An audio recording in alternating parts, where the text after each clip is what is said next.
Fuera de tiempo. Una hora para saber por dónde van la política y la economía. Diego Genú. Hasta las 12.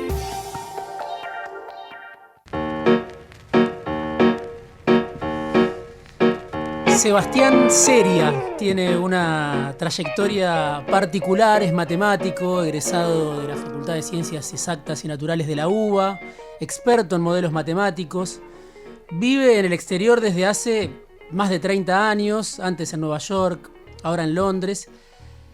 Es un empresario exitoso, quizá como otros, pero lo que sorprende, al menos a mí me sorprende, es su interés por las políticas públicas. Fundó y preside Fundar, que es una organización que trabaja sobre el desarrollo argentino, difunde informes periódicos sobre cuestiones muy actuales, centrales, que se debatieron durante toda esta campaña electoral. Y está esta noche acá para charlar conmigo en Fuera de Tiempo. Gracias, Sebastián, por venir a Fuera de Tiempo. No, gracias, Diego, por invitarme. Es un placer estar con vos.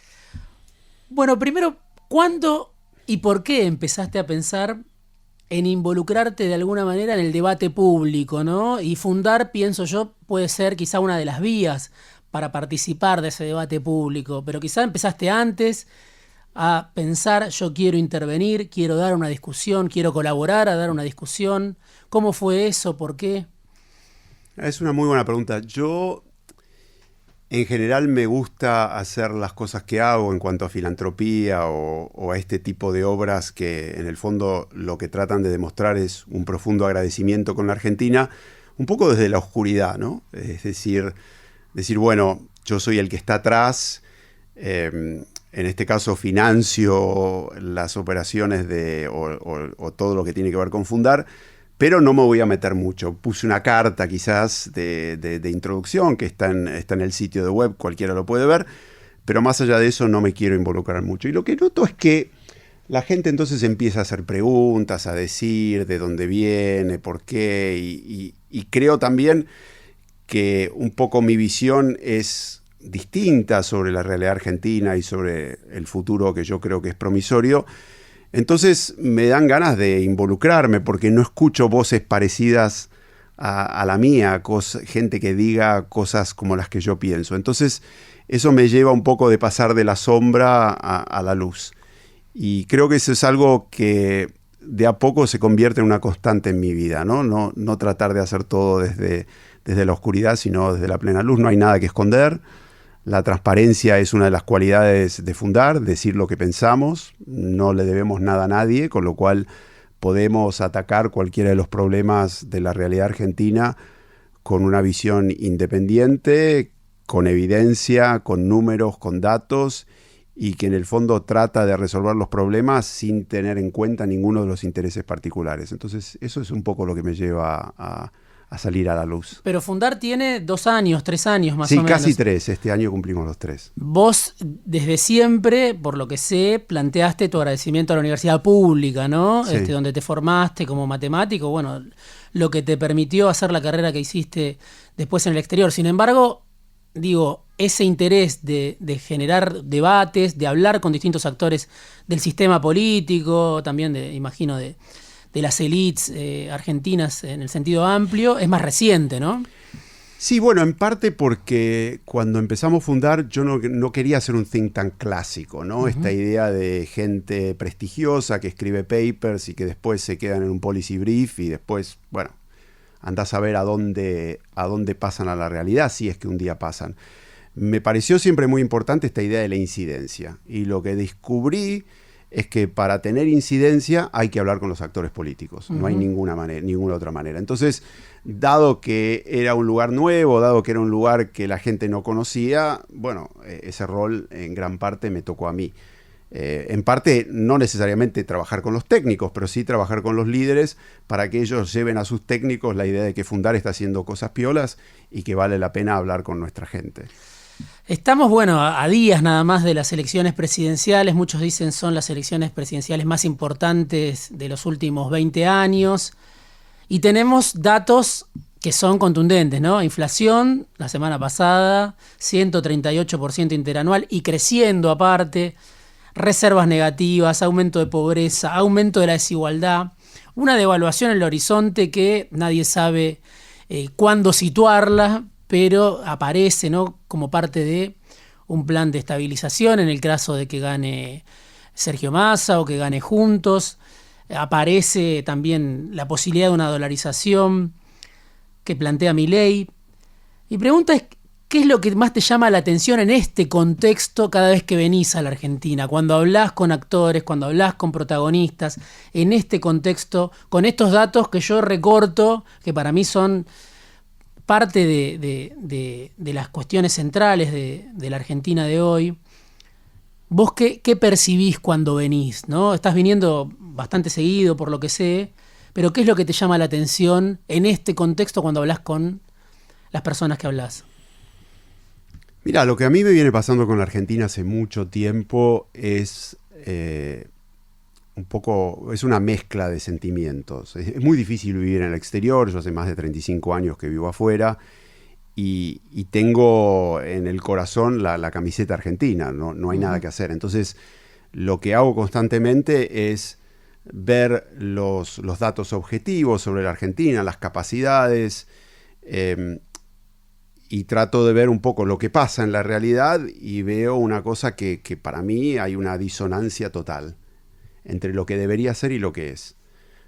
Viajo por muchos países, estoy con muchas sociedades, conozco a mucha gente, contrato recursos humanos de todos los países del mundo, o contraté porque ahora ya estoy retirado, y veo que no tenemos nada que envidiar a lo que hay en otros lugares. Entonces siempre mi sentimiento es un poco un sentimiento de oportunidad perdida, ¿no? ¿Qué oportunidades que pierde la Argentina una vez tras otra vez de cambiar el rumbo y volverse a poner un sendero de crecimiento que genere riqueza y que permita lograr un mejor estado en el buen sentido de la palabra para todos, ¿no?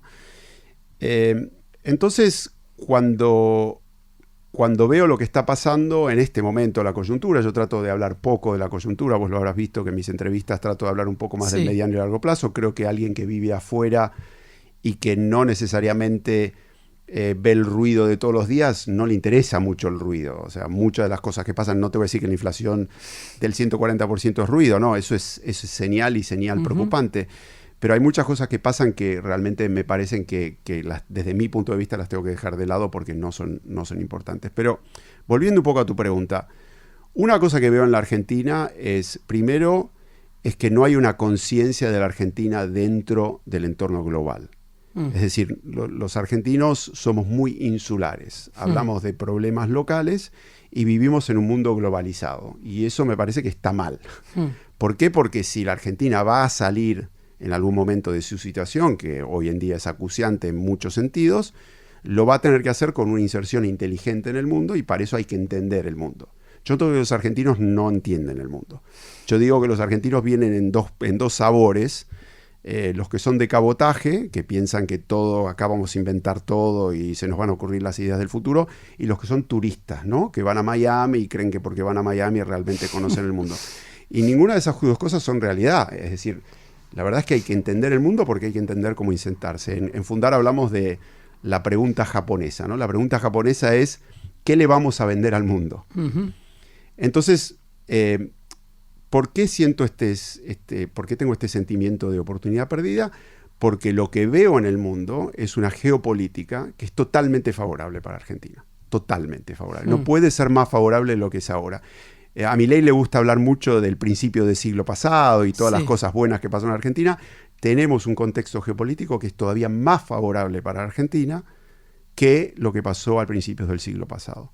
¿Y eso qué es? Un mundo que demanda las cosas que tiene naturalmente la Argentina para proveer, que son los alimentos, que es la energía y que son los minerales críticos. Entonces ahí tenés una base sólida como para realmente generar un crecimiento futuro. ¿Y qué es lo que noto cuando veo acá y escucho las discusiones? Es que nadie habla de eso.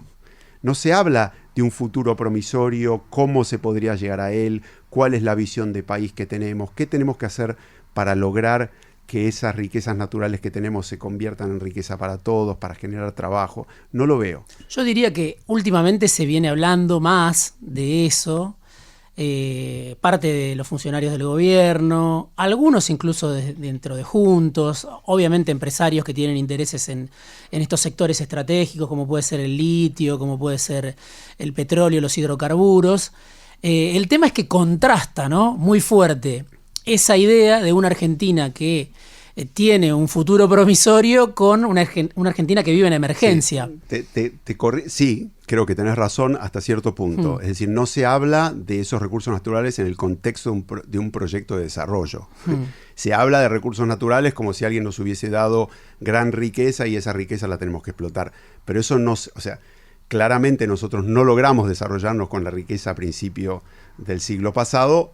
Para desarrollarnos ahora vamos a tener que hacer cosas muy distintas de las cosas que hicimos o vamos a tener que profundizar en caminos que no supimos mantener en el tiempo. Pero más allá de eso, ¿por qué creo que es importante hablar del futuro? Porque está claro que la Argentina se aproxima a una etapa muy difícil, a un desierto, ¿no?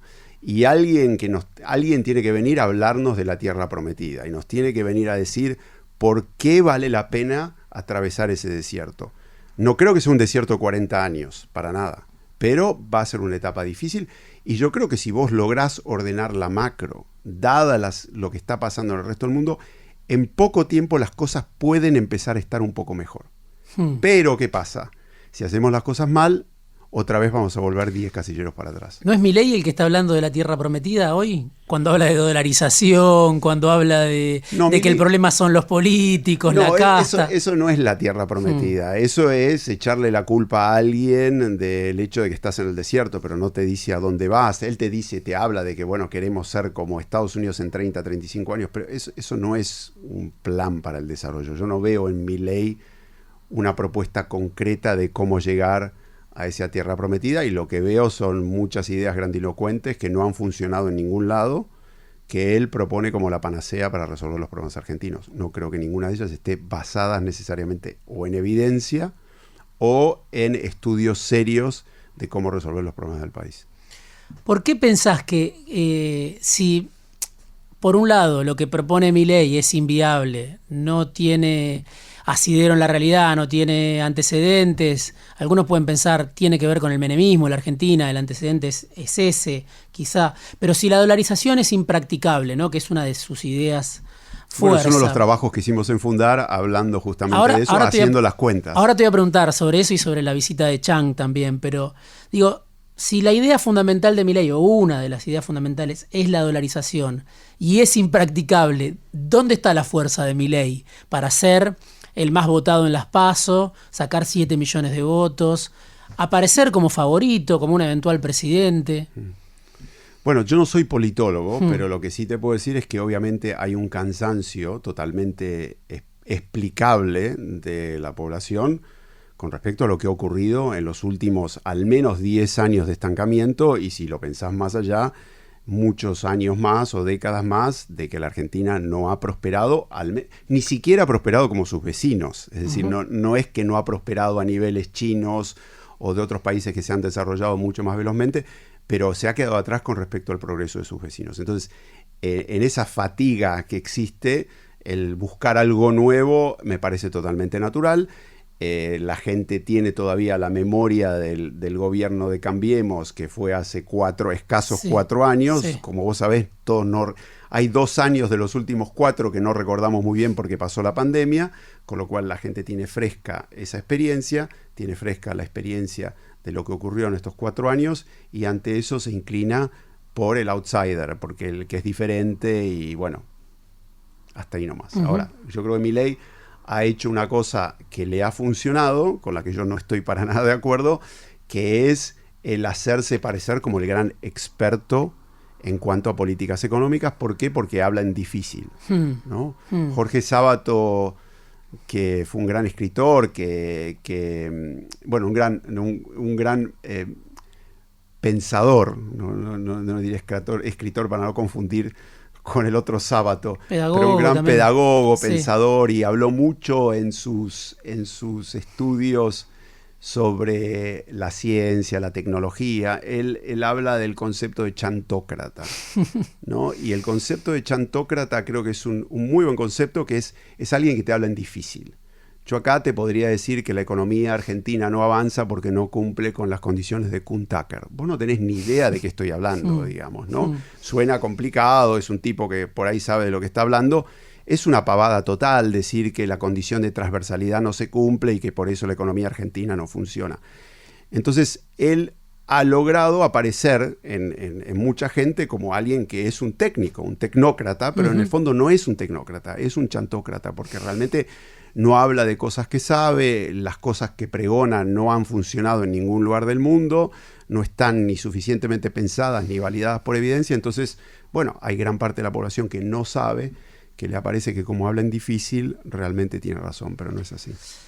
Vino en abril, creo, si no me equivoco, Ha-Joon Chang, un economista nacido en Seúl, en Corea del Sur, que fue profesor durante muchos años en Cambridge, es muy reconocido por sus aportes a la economía del desarrollo. Y uno de los temas centrales, lo trajo Fundar, invitado por Fundar, invitado también por el Consejo Federal de Inversiones, fue la dolarización, ¿no?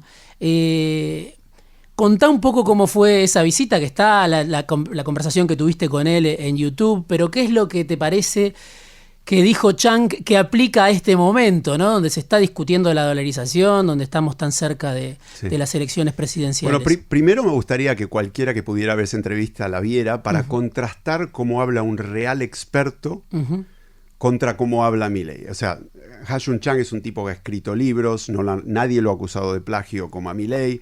Estuvo en las universidades más prestigiosas del mundo, ahora está en el SOAS, que es una de las universidades de Londres, dentro del sistema de la universidad de la UCL, que es una de las universidades más importantes del mundo.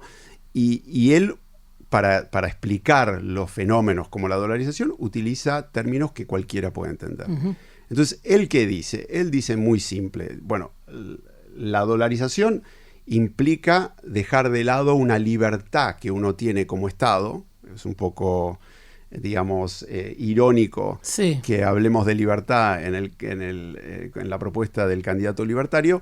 Uno deja de lado la libertad, que es de tener su propia moneda. ¿Y por qué tener su propia moneda es importante? Bueno, porque vos tenés que utilizar herramientas para lidiar con fenómenos que ocurren en tu economía, y esas herramientas se utilizan a través de la moneda. Tenés que bajar o subir las tasas de interés, tenés que hacer políticas contracíclicas, tenés que invertir, tenés que emitir, por ahí no tenés que emitir, tenés que manejar, digamos, la política monetaria de una manera independiente. Si vos dolarizás, la política monetaria de tu país la determina Estados Unidos. Y salvo que vos logres alinear tu ciclo económico exactamente con el de Estados Unidos, se te hace muy complicado que lo que hace Estados Unidos, que obviamente no nos va a pedir permiso a nosotros para decidir su política monetaria, si sube o baja las tasas de interés, eso te puede afectar la economía local de una manera muy severa. Lo hemos visto en Ecuador, obviamente ocurriría si pasa acá. Y después, el otro problema que vos tenés es que cuando pasan esas cosas, si vos sos un Estado de Estados Unidos, lo que hace la Reserva Federal o lo que hace la política monetaria americana es tratar de compensarte si tu ciclo económico en algún sentido está desfasado del ciclo económico del resto de los estados de Estados Unidos. Acá no corre eso. Obviamente, claro, salvo que queramos ser una colonia, que sería el dejar de lado nuestra libertad máxima de nación soberana, no vamos a poder hacerlo. Entonces me parece un disparate. O sea, a Chang le parece un disparate, pero bueno, a mucha gente le parece un disparate. Bueno, Chang cuando estuvo, se reunió con el presidente, estuvo con gobernadores, estuvo con dirigentes de la oposición. Cristina también lo mencionó en alguna de sus clases magistrales diciendo no pude ir a un encuentro que habían organizado con él. Y una de las cuestiones centrales que también dice en esa entrevista que le hiciste, esa conversación que tuvieron, es que la inestabilidad económica es producto de que no se generan suficientes exportaciones, ¿no? Y ahí yo otra vez digo, ese para mí es uno de los consensos que existe, ¿no? Si vos escuchás por lo menos a los economistas o a los dirigentes de Juntos, a los dirigentes del peronismo, te dicen hay que aumentar las exportaciones. Ahora, Argentina tuvo durante el experimento de este gobierno, durante la gestión del Frente de Todos, un dato que contradice un poco esta idea, ¿no? Que tuvo un superávit comercial excepcional, producto de que por la pandemia no había tantos dólares que salían, turismo emisivo, y por otro lado por los precios de los commodities. 45.000 millones de dólares de superávit comercial, según números que difundió la vicepresidenta, según números que algunos de centrales sindicales, incluso creo que hasta Martín Guzmán tienen números parecidos. Digo, ¿cómo se hace también para cuidar, ¿no? Porque pareciera que solamente hay que aumentar las exportaciones. Creo que no hay nadie que esté en contra de aumentar las exportaciones. Pues el tema es cómo, qué tipo de exportaciones, ¿no? Pero ¿cómo se hace para cuidar cuando tenés un superávit comercial y que no se evapore, como decía Álvarez Agil la semana pasada en este programa? Bueno, es condición necesaria, pero no suficiente. ¿Por qué? Porque en la Argentina hoy en día hay una demanda infinita de dólares. Entonces, cuanto vos más exportás, más demanda va a haber de dólares y esa demanda se puede ir retroalimentando a punto tal de que se te vuelvan a acabar los dólares a pesar de que exportes 2 o 3 veces más. Lo que necesitas es una macroeconomía ordenada, necesitas una economía fuerte, como dice también Álvarez Agil, necesitas tener incentivos para invertir en pesos y no en dólares, necesitas que el peso en el mediano y largo plazo le gane al dólar como inversión para que la gente apueste a los pesos y no siga apostando a los dólares. Entonces, ojo con la trampa de que exportando más todo va a andar bien, no es así. El otro tema, no sé si lo ibas a traer, pero el otro tema que habla Chang, que es el tercero, digamos, de esa pata, es la inflación. Sí. Y no sé si me vas a preguntar de eso, pero no te quiero... Él habla de, claro, que es una respuesta perezosa, creo que dice. Es una respuesta perezosa a la puja distributiva. Sí, y eso es muy importante que entendamos, que un proceso digamos, virtuoso de salida de un régimen de alta inflación implica que los actores se sienten en una mesa y se pongan de acuerdo.